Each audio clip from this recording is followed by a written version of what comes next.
Hello అండి, ఈరోజు మా ఇంట్లో సండే స్పెషల్ కంద పులుసు. కందని కట్టెల పొయ్యి మీద బాయిల్ చేస్తేనే కంద మొత్తం బాయిల్ అయ్యి చాలా బాగుంటుంది టేస్ట్. నేను తీసుకున్నదైతే దురద కంద. కందలో 2 టైప్స్ ఉంటాయి, దురద కంద, తీపి కంద. కానీ పులుసుల్లోకి వాటికి దురద కందే చాలా బాగుంటుంది. మన కందని బాయిల్ చేసేటప్పుడు దానిలో జామాకులు వేసి బాయిల్ చేస్తే కందకున్న దురద మొత్తం పోతుంది. ఈ టిప్ తప్పకుండా ఫాలో అవ్వండి. తర్వాత బాండీలో వేరే ప్యాన్ పెట్టుకుని ఆయిల్ వేసి పోపు వేసి కొంచెం ఫ్రై అయ్యాక ఆనియన్ మిర్చి వేసి ఫ్రై చేసుకోవాలి. తర్వాత మనం ఒక నిమ్మకాయ సైజంత చింతపండుని నానబెట్టుకుని కంద పీసెస్ బాయిల్ అయిపోయాక ఇవి యాడ్ చేసి కొంచెం ఫ్రై అయ్యాక మనం దానిలోనే కల్లుప్పు వేయాలి. పులుసు కూరలోకి ఎప్పుడైనా సరే సాల్ట్ బదులు కల్లుప్పు వేస్తే టేస్ట్ చాలా బాగుంటుంది.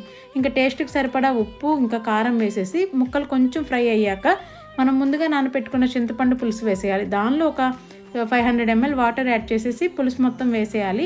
పులుసు ముక్కలకి బాగా పట్టే వరకు కొంచెం సేపు బాయిల్ అయ్యాక మనం పులుసు కూరలోకి ఖచ్చితంగా బెల్లం యాడ్ చేస్తే దాని టేస్ట్ ఇంకా బాగుంటుంది.